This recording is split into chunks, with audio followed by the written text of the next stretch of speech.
Bonjour tout le monde, merci d'être venu. Le grand paléontologue américain qui n'existait plus, Stephen Jay Gould, a dit « Les études évolutives sont tournées vers le passé. C'est risqué de faire des prédictions sur l'avenir parce que l'univers est tellement complexe et il y a tellement de facteurs qui interagissent entre eux qu'on ne pourrait pas faire des prédictions. » Je suis tout à fait d'accord avec lui, mais aujourd'hui, je ferai une exception et je vais m'aventurer à faire une exception en vous disant qu'on ne doit pas craindre que les Chinois deviennent la lingua franca mondiale qui domine.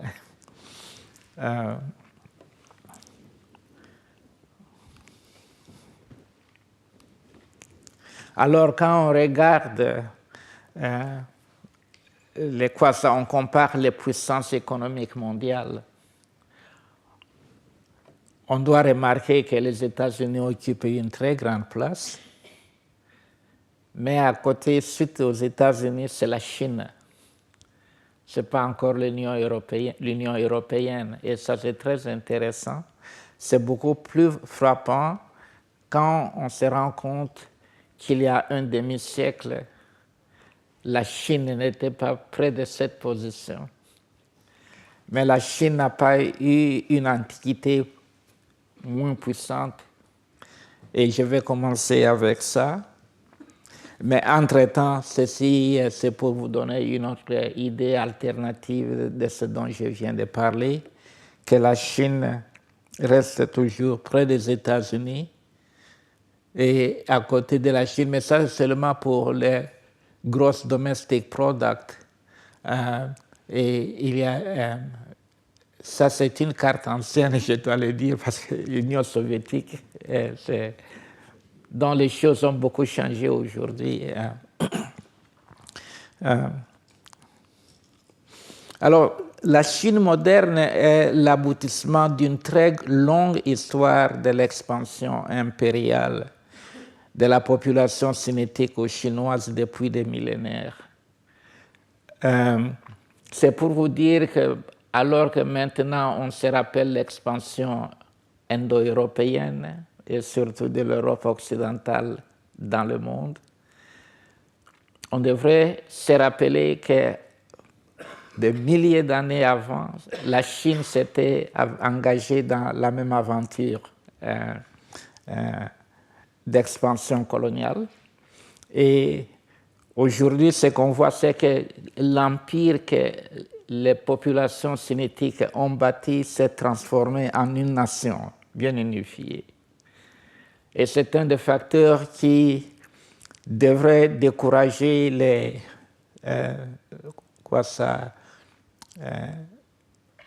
suggestions ou les spéculations que la Chine devra un jour remplacer l'anglais. On ne sait pas, ce n'est pas pour dire que l'anglais ne sera jamais remplacé, on n'en sait rien, mais pour un prochain avenir, c'est une inquiétude qu'on ne devrait pas du tout entretenir. Et l'histoire, on la voit sur cette carte, parce que tout ça, c'est la grande taille de la Chine, plutôt, autour là-bas. Et dans la préhistoire, il y a eu des migrations à gauche et enfin au sud et un peu au nord. Et entre 200 et 1200 de notre ère, la Chine s'est répandue davantage et c'est la couleur qui est plus ou moins rouge. Et puis, plus récemment, la Chine est allée plus loin. Et c'est ce qui explique qu'on peut se soucier si les Uyghurs pourront garder leur langue et si les Tibétains qui sont dans la Chine pourront garder leur langue et tout ça. Mais en tout cas, ce qu'on ne voit pas, c'est que la Chine, que les Chinois se répandent en dehors de la Chine pour mettre d'autres langues en danger, de la même façon qu'on pourrait craindre que l'anglais mette beaucoup de langues en danger en dehors des États-Unis et de l'Australie, ou de la même façon qu'on pourrait craindre que le français puisse mettre d'autres langues en danger en dehors de l'Europe francophone. La Chine était une très grande puissance. Quand on voyage en Chine, on peut voir les souvenirs. Il y a le grand mur de la Chine qui est tout à fait impressionnant. Ce n'est pas un tout petit pays qui aurait construit ce genre de mur. Ce n'est pas comme le mur de Donald Trump qui est tout étroit. C'est un grand mur. On peut bâtir même des maisons sur le mur. Et quand on voit les conditions dans lesquelles les murs ont été construits, même dans les montagnes et tout ça, c'était une entreprise géante. Et seul un pays ou une population qui avait une grande puissance économique et militaire pouvait construire quelque chose comme ça. Et quand on visite ce qu'on appelle en anglais Forbidden City, à Beijing ou Pékin, comme vous le dites en français, on se rend compte que quand la Chine était puissante dans l'Antiquité ou dans un long passé, l'Europe était encore en obscurité. Les États-Unis n'étaient pas encore nés et tout ça. Et il y a des grands souvenirs, et ça, c'est ce qu'on appelle le Summer Palace, qui est en dehors de Beijing, de Pékin. Et là aussi, on a la même impression. Les Européens sont très fiers de leur château et tout ça. Et ce qui est intéressant, c'est que du point de vue de culture matérielle, quand on se rend compte que c'était construit en bambou, c'est aussi très intéressant technologiquement parce qu'il n'y a pas beaucoup de gens qui penseraient aujourd'hui qu'ils peuvent construire des grands monuments en étage en bambou et pas en béton. Okay. Et ce qui est aussi remarquable, c'est que depuis le XIIIe siècle, les Chinois avaient établi des colonies de négoce le long de la côte de l'Asie de l'Est et du Sud-Est. Donc, ils avaient précédé les Portugais de 2 siècles. Quand les Portugais ont commencé au XVe siècle à aussi développer des colonies de négoce le long de la côte de l'Afrique et de l'océan Indien jusqu'au Japon, qui sont arrivés au Japon au XVIe siècle. Okay. Et ce qui est intéressant dans tout ça, c'est que les Chinois ont préféré faire le commerce dans la langue de l'acheteur, comme je vous l'ai dit avant. Et dans les colonies où se sont installés, parce qu'on ne venait pas juste pour acheter et repartir, c'était des mini-colonies de peuplement où on s'insérait dans la population locale et on faisait le commerce entre les produits chinois et les produits du reste de l'Asie. Et ce qu'on observe aussi, c'est qu'en fait, les Chinois se sont indigénisés très vite dans ces colonies. Ça, c'est tout à fait semblable à ce qui est arrivé quand les Portugais ont commencé avec les colonies de négoce, parce que c'était surtout les hommes qui se déplaçaient et pas les femmes. Donc, on doit toujours se rappeler cet aspect de la vie humaine où on a envie de la compagnie et on fait des enfants. Et de ce processus d'indigénisation, on remarque la naissance d'une nouvelle population asiatique. En Asie du Sud-Est, on les appelle des Peranakan. Et dans la littérature sur les langues en contact, on les décrit comme les créoles asiatiques. Parce qu'on avait, ce que les chercheurs plus récents ont compris, la naissance des populations créoles dans le Nouveau Monde, soit des Blancs qui sont nés dans les colonies, soit des Noirs qui sont nés dans les colonies, mais qui ne peuvent pas se proclamer indigènes à ces colonies, et surtout des populations métissées. Et le Peranakan tombe dans cette catégorie où il y a un mélange de chinois, mais il y a aussi des éléments asiatiques du sud-est et un peu du sud. Et en fait, leur langue est devenue le malais, la langue principale, qui était la grande langue de commerce dans la région. Et ils ont produit une variété particulière du malais qu'on appelle baba malais, signifie malais de commerce. Et les femmes qu'ils ont épousées, les femmes indigènes qu'ils ont épousées, leurs enfants, on les appelle des nyonya. Donc, Peranakan, c'est un terme plus général. Baba, c'est aussi un terme utilisé pour les Chinois du sud et du sud-est et de l'Asie. Et ils ont aussi développé une nouvelle cuisine. C'est ce qui m'a frappé. C'est un mélange du chinois et de la cuisine chinoise du sud et de la cuisine malais, et qui est très bien épicée. Et tout ça, si vous voyagez jamais dans cette région, demandez de goûter la cuisine nyonya. Okay. Parce qu'on ne la trouve pas souvent à l'Occident. Okay. Et ça, c'est très intéressant. C'est une expérience de colonisation qui n'est pas comme toutes les autres expériences de la colonisation, mais qui est en même temps semblable à ce qui s'est passé en Afrique de l'Ouest en particulier, où il y a les seigneurs qui ont émergé comme une nouvelle catégorie sociale, et il y a une grande proportion de métis qui sont nés dans ces rencontres. Alors, c'est déjà un précédent. C'est que les Chinois n'étaient pas très investis à répandre leur langue. Okay.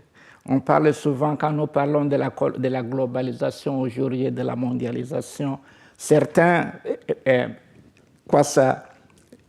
expriment leur spéculation juste souvent à l'envers, que c'est l'anglais qui est en train de diriger la globalisation mondiale. En fait, l'anglais profite de la globalisation mondiale pour émerger comme une langue, comme une lingua franca internationale. Mais les Chinois le font tout à fait autrement, et aujourd'hui aussi on peut le remarquer, les Chinois préfèrent ne pas se mêler de la politique intérieure des territoires où ils se répandent. Et en fait, ils vont jusqu'à apprendre les langues locales. Dans les interactions entre le monde extérieur, les Chinois ont généralement suivi le principe de la langue de l'acheteur ou, disons, du client. Les Peranakan et les Nyonya ont adopté une identité culturelle hybride. Peu d'entre eux ou elles parlent le chinois comme langue maternelle, bien que de plus en plus, ils ou elles apprennent le mandarin à l'école. Donc, le mandarin, c'est que, bon, quand on commence à réclamer une culture chinoise, on apprend le mandarin, mais cela ne signifie pas nécessairement qu'on utilise le mandarin comme langue d'héritage ou langue vernaculaire à la maison. Et ce qui est aussi frappant, c'est qu'ils parlent souvent malais plus couramment que le mandarin, mais aussi ce qui est intéressant, c'est que les populations qui se sont lancées dans le commerce le long de la côte du sud-est et sud de l'Asie, c'était des populations chinoises du sud qui parlaient surtout le Hokkien et le cantonais, et pas le mandarin. Donc l'intérêt au mandarin, c'est à cause de l'émergence de la Chine comme une nouvelle puissance mondiale, économique mondiale, et donc on a tout intérêt à réclamer cette nouvelle identité, qui n'est pas tout à fait consistante avec l'histoire des immigrations chinoises dans le sud-est et le sud de l'Asie. Et aujourd'hui, les migrants travailleurs chinois en Afrique vivent avec les autochtones, contrairement à la tradition établie par les colons européens qui choisissaient leur propre quartier, le meilleur quartier de la ville où ils vivaient, et puis il y avait ce qu'au Congo on appelle la cité, où les autochtones vivent, et les Chinois de la classe moyenne, qui ne sont pas de l'élite, qui ne sont pas, disons, du corps diplomatique, ils vont vivre dans la cité avec les Africains, ils apprennent les langues africaines, ils apprennent le Wolof à Dakar, à Kinshasa, ils apprennent le Lingala.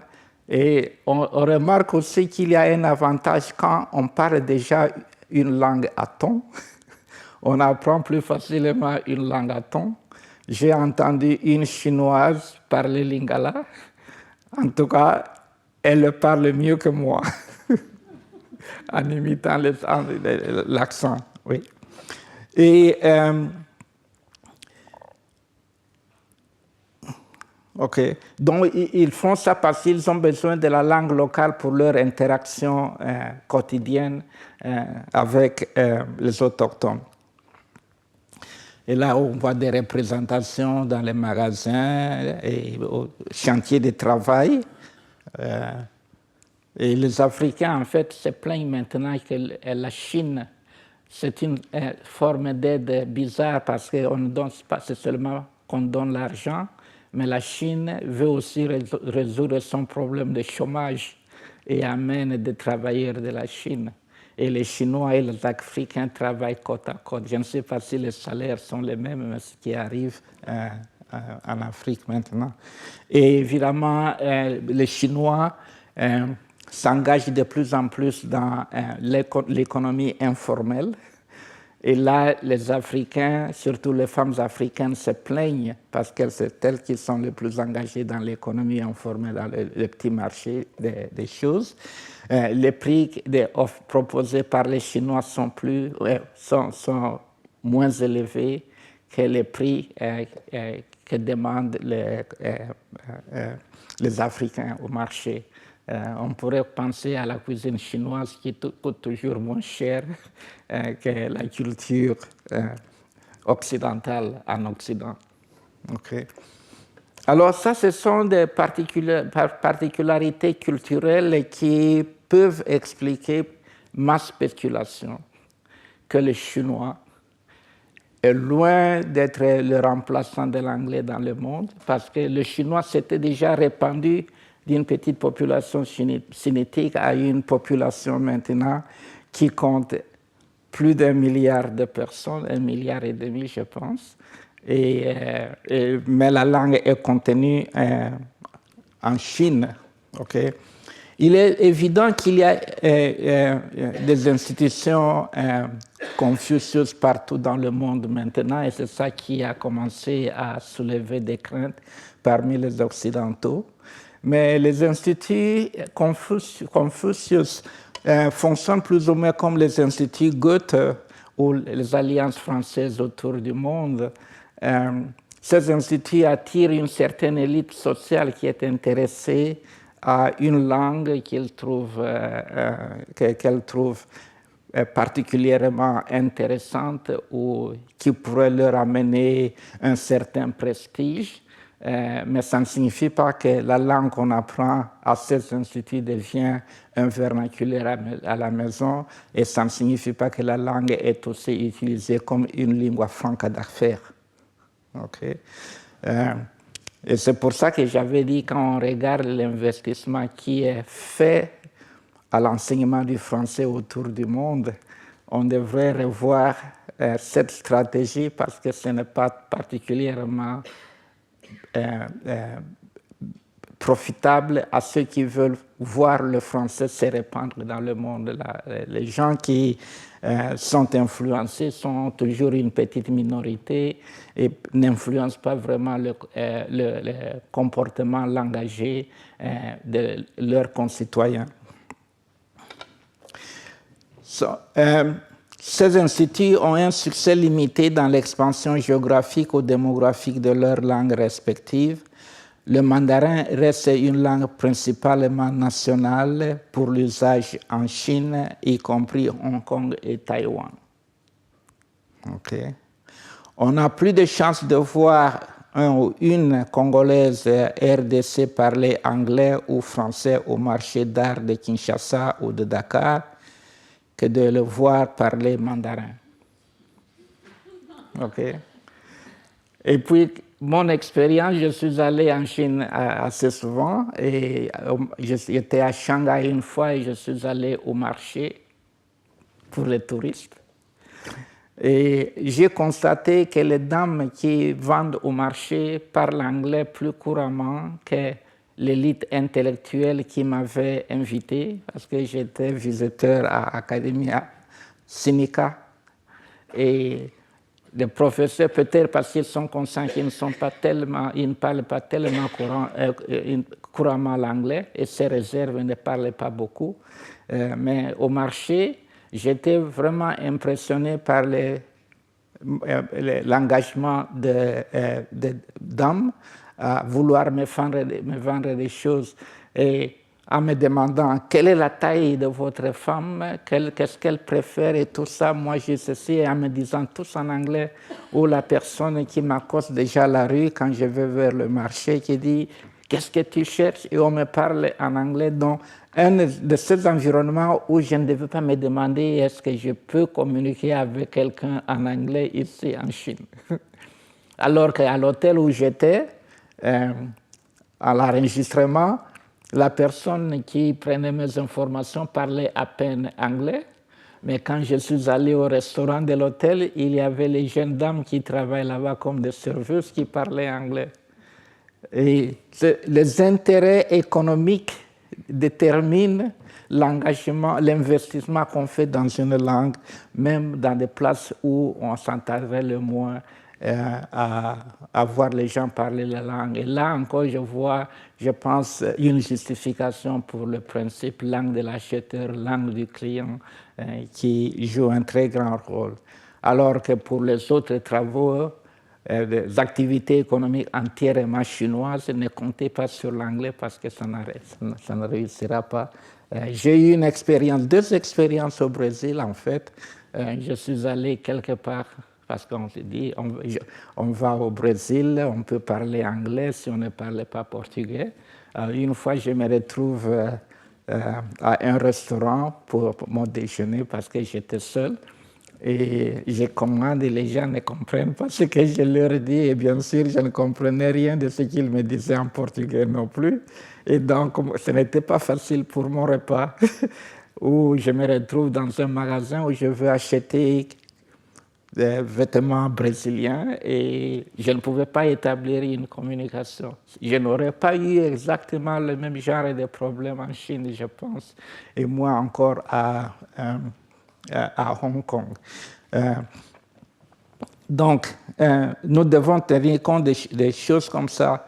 Bien que la Chine soit devenue une nouvelle puissance économique, technologique et militaire, il n'est pas évident que le mandarin suive la même trajectoire pour devenir une langue franco-mondiale. Contrairement à l'hypothèse d'Abraham de Swan, en termes de Q-value, la taille démographique d'une langue n'influence pas les choix des langues cibles que font les alloglottes. Je vais expliquer ça un tout petit peu. Le Q-value, selon Abraham de Swan, c'est un peu comme dans ce qu'on appelle le stock market. Plus il y a des gens qui achètent un produit, plus il y a des gens qui veulent acheter le même produit et la valeur du produit augmente. Alors, il a appliqué ça aux langues, comme un bon sociologue, et il dit, pour la langue, c'est la même chose. Lorsqu'on se rend compte qu'il y a une grande population qui parle une langue et tout le monde veut apprendre cette langue. Si le principe était correct, en ce moment, nous serions tous en train de parler chinois. Parce que le chinois est la langue qui a le plus de locuteurs dans le monde. Ce à quoi on n'a pas fait attention, c'est que le chinois est parlé surtout comme une langue vernaculaire et pas comme une lingua franca. Une langue vernaculaire au sein de la Chine. Et il y a, ça c'est un peu aussi quelque chose qui n'est pas tout à fait correct parce qu'il y a plusieurs parlers chinois. On peut les appeler dialectes ou langues chinoises. Et le mandarin est en train de se répandre en Chine comme la lingua franca de tout le monde, donc Potungwa comme notre langue, la langue commune, mais pas en dehors de la Chine. C'est ce qu'on doit répondre. Bien sûr qu'il y a des entrepreneurs américains qui apprennent le chinois avant de s'aventurer dans un investissement en Chine, mais c'est une classe limitée, comme j'ai dit hier, pour 10 Américains qui apprennent le chinois, il y a probablement une centaine de Chinois qui apprennent l'anglais. Okay. Donc, le pouvoir économique à lui tout seul ne suffit pas non plus. Si c'était le cas, le japonais serait déjà devenu une lingua franca mondiale. Parce que le Japon, c'est tout petit, mais avec une puissance économique exponentielle par rapport à sa taille démographique et aux dimensions du pays. Et cela n'est pas arrivé. Pas même le pouvoir militaire, sinon le russe serait aussi déjà une lingua franca mondiale. Et cela n'arrive pas. Donc c'est plutôt une combinaison du nombre total de pays et pas de locuteurs et de facteurs économiques et technologiques qui déterminent l'importance de lingua franca internationale. Et donc c'est comme ça, quand on voit le français, il y a une grande partie d'Afrique, c'est plusieurs pays, je ne sais pas si c'est une vingtaine ou combien, mais beaucoup de pays.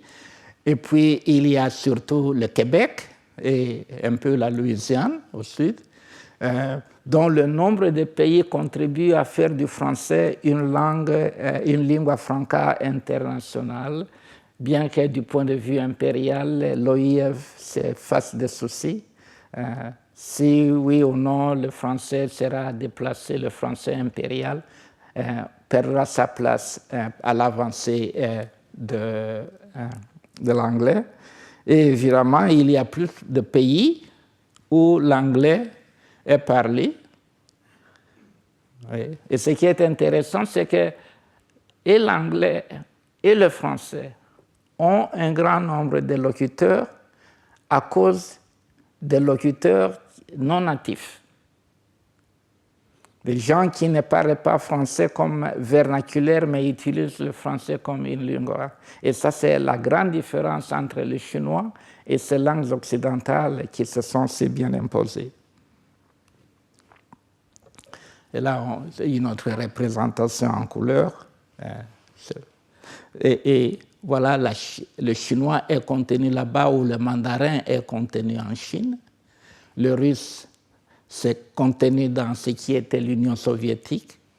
L'espagnol continue surtout là-bas et le portugais contenu ici au Brésil et au Portugal et encore. Mais les locuteurs ici sont des locuteurs non natifs. Donc, comme il n'y a pas beaucoup de pays dont le portugais ne peut pas vraiment se réclamer comme une lingua franca internationale d'importance. Et l'espagnol, c'est à peu près la même chose. C'est un grand territoire où l'espagnol est parlé comme un vernaculaire avec l'Espagne, mais c'est tout. Et donc, même si l'espagnol n'a pas une grande puissance économique, il se retrouve dans la même situation que le chinois, parce que c'est contenu dans le territoire où la langue fonctionne comme un vernaculaire et pas comme une lingua franca en dehors de ce territoire. Ensemble avec l'Inde et le Nigeria, la Chine elle-même augmente l'importance de l'anglais comme une lingua franca. Pourquoi? L'Inde et le Nigeria comptent comme des pays anglophones, au même titre que la Sierra Leone, un tout petit pays, bien que pas plus de 40% de leur population nationale parle anglais, et seule une toute petite fraction le parle comme langue maternelle. C'est-à-dire que quand la Chine vend des produits à l'étranger. Et on regarde l'Inde, qui était une ancienne colonie britannique. On dit, on parle anglais en Inde. Et regarde le Nigeria, qui a aussi une très grande population par rapport au reste de l'Afrique. On dit, le Nigeria est un pays anglophone. Et ils mettent les étiquettes sur les produits en anglais. Les gens qui vont négocier le commerce dans ce pays apprennent l'anglais. Okay. Donc les acheteurs eux-mêmes contribuent à l'importance de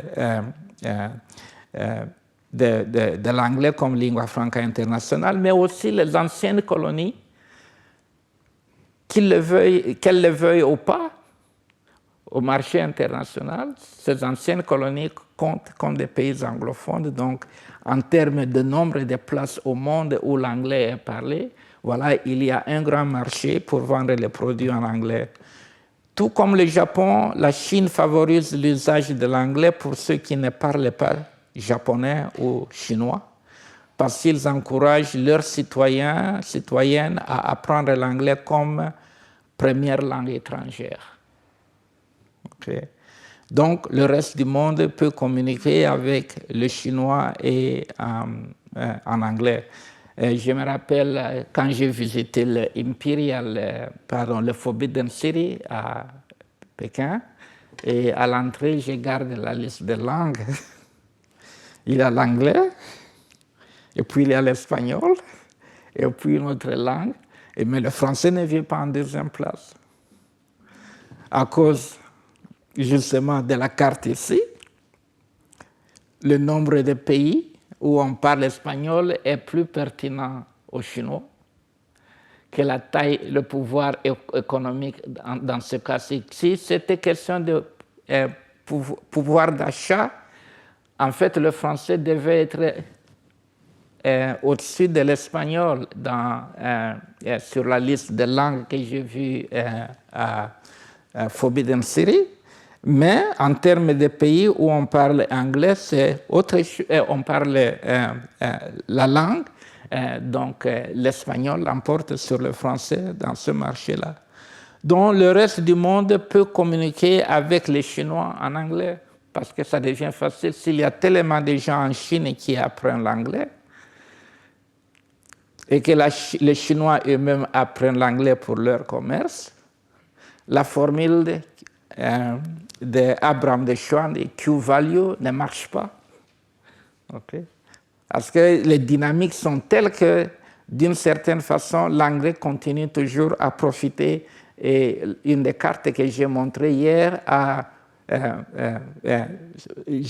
sur cette carte, j'ai situé les États-Unis comme le premier acheteur mondial pour tout le monde. Et que si l'économie américaine ne marchait plus, c'est l'économie mondiale aussi qui tomberait en faillite. Et tout le monde a intérêt à soutenir l'économie des États-Unis, même si la valeur du dollar devrait plonger. Non, on ne permet pas au dollar de plonger si bas, sinon ça va affecter le reste du monde. Okay. La Chine n'est pas la seule puissance mondiale qui ne cherche pas à s'imposer, à imposer sa langue comme une lingua franca mondiale. Regardez l'Allemagne qui a une très grande puissance économique, mais l'Allemagne ne semble pas s'intéresser à diffuser sa langue partout au monde. Jusqu'au début du XXe siècle, l'allemand était une langue très importante, une lingua franca importante pour les sciences, la technologie, mais de plus en plus, l'Allemagne est prête à céder cette place à l'anglais. La Hollande ne l'a fait pas, ne l'a pas fait pour sa plus grande colonie, l'Indonésie, ni pour le Suriname. Les Hollandais, ils ont préféré utiliser le malais pour coloniser l'Asie du Sud-Est. Okay. Et quand ils sont allés au Suriname, qui avait été une colonie anglaise, ils ont adopté l'anglais comme lingua franca de communication avec les populations africaines qui y étaient. Et on peut retrouver l'influence du néerlandais dans le créole anglais du Suriname. C'est ce qui est très intéressant.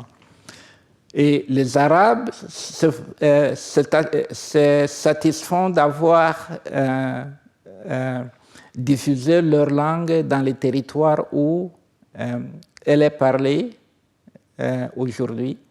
Qu'est-ce qui se passe? Les Arabes aussi, quand ils ont été très importants dans le commerce entre le Moyen-Orient et l'Asie, ils n'ont pas fait le commerce en arabe, ils ont fait le commerce dans les langues locales, et surtout en Asie du Sud-Est, ils ont utilisé le malais.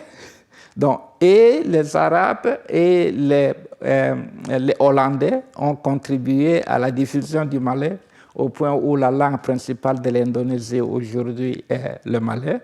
Ils ont diffusé leur religion partout, l'islam, mais l'arabe, c'est seulement comme une langue rituelle pour le Coran et pas pour parler avec les gens.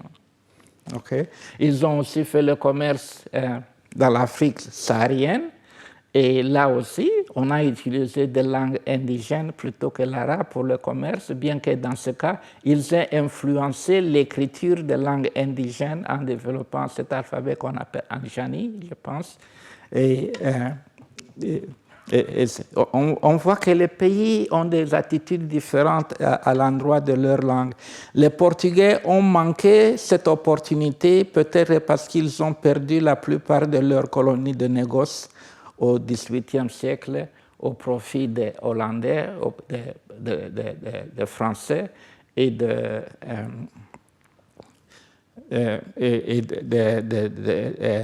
Anglais.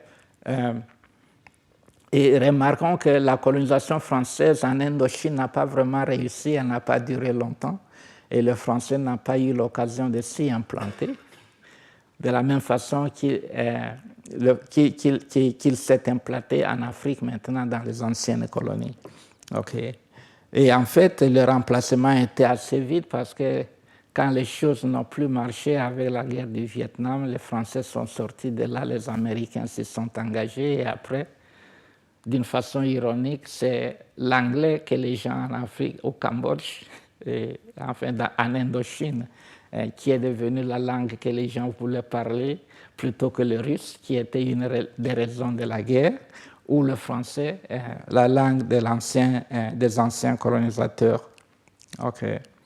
Et il n'est pas évident que les Espagnols aient essayé de diffuser leur langue en dehors de leur colonie. Okay.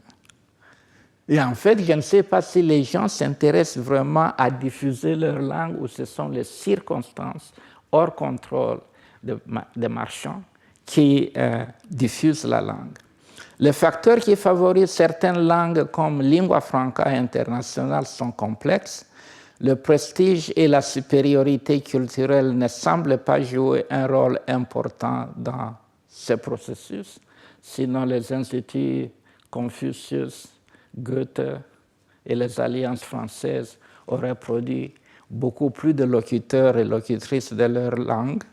L'enseignement à l'école ne suffit pas non plus car il faut aussi créer un marché ou des marchés, dans les termes de Pierre Bourdieu, champ pour l'usage de la langue. Il faut créer une nécessité pour que les gens se disent « il faut bien que j'apprenne cette langue aussi, cela m'est utile ».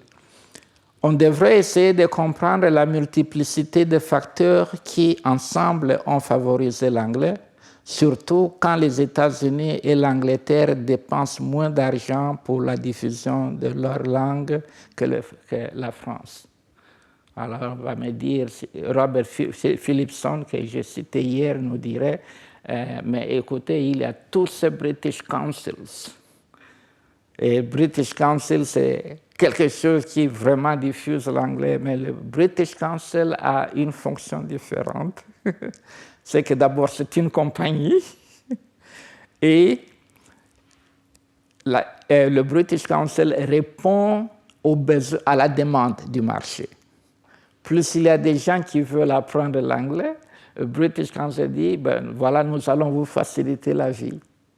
Mais le British Council ne va pas s'implanter dans un territoire où les gens n'ont aucun intérêt à l'anglais, disent, nous allons vous apprendre notre langue. C'est l'inverse pour l'Alliance française qui se présente quelque part. Nous sommes ici, nous avons un consulat ici, nous allons apprendre notre langue aux gens. Et les médias internationaux utilisent aussi, c'est-à-dire les médias anglophones internationaux, utilisent aussi des langues autres que l'anglais. Vous avez vu quand CNN a commencé il y a une trentaine d'années, CNN tout au début a dit on ne va pas diffuser nécessairement en anglais, on va aussi diffuser en arabe, on va aussi diffuser en espagnol. On va aussi diffuser en portugais. Okay? Et regardez, il y a France 24 qui a suivi l'exemple. France 24 ne fait pas comme l'Alliance française, nous allons parler seulement en français. France 24 a une édition anglaise, que moi j'ai de la peine à suivre. Et il y a je pense aussi une édition chinoise. Okay. Et là, on voit que certains médias, leur mission, c'est pas la diffusion de la langue, mais la transmission d'une idéologie d'une certaine nation. Et ça marche autrement. Et pour ça, pour diffuser, si vous faites attention, c'est la langue de l'acheteur qui s'impose. Alors le monde est-il en train d'évoluer vers un régime langagier uniforme pour tout le monde? Ok. Et rappelez-vous le titre d'un des livres de Claude Agege que j'ai montré hier, Contre une pensée unique. Les pays de l'Europe continentale maintiennent leurs vernaculaires nationaux et en tant que langue officielle dans les anciennes colonies, même si l'anglais est accepté de plus en plus par les élites et dans les domaines spécifiques comme les institutions universitaires, dont le CNRS encourage les gens à publier en anglais, parce que la réponse est la même, c'est la langue de l'acheteur. On voudrait qu'il y ait plus de lecteurs de ce que produisent les savants, les intellectuels français ou francophones, et donc c'est dans leur intérêt de diffuser leurs trouvailles en anglais plutôt qu'en français. Okay. Et l'OIF, j'ai visité leur site à l'Internet. Il y a une version anglaise pour les messages qui sont partagés avec le monde. Ça, c'est intéressant aussi. On combat l'anglais, mais on utilise l'anglais pour combattre l'anglais. Ça ne marche pas très bien. Et il en est de même de la Chine et du Japon. La Malaisie a fait la même chose en promouvant le malais. Et ce qui est intéressant, leurs universités portent des noms en malais et ils ont des curricula qui sont dispensés en malais et tout, bien qu'on engage des gens qui parlent anglais. C'est comme si j'allais travailler à Hollande et je peux enseigner mon cours en anglais, mais seulement toutes les formalités administratives doivent se faire en néerlandais. Et après, pour sécuriser mon poste, il faut que je passe un examen en néerlandais pour le garder. Voilà comment certaines langues se protègent, mais sans avoir des ambitions de se répandre à l'extérieur. Aussi, les lingua franca sont en compétition entre elles et pas les vernaculaires. Et c'est ça qui est très important. Quand on apprend une langue comme une lingua franca, il faut vraiment des changements économiques importants pour que la lingua franca se transforme en vernaculaire. C'est ce qui est arrivé avec beaucoup de langues européennes continentales, aux États-Unis et au Canada. Parce que dans cette histoire, si vous vous intéressez à la ségrégation aux États-Unis, la ségrégation existait déjà entre Européens. Il y avait des mini-colonies françaises, allemandes, italiennes, au sein des États-Unis.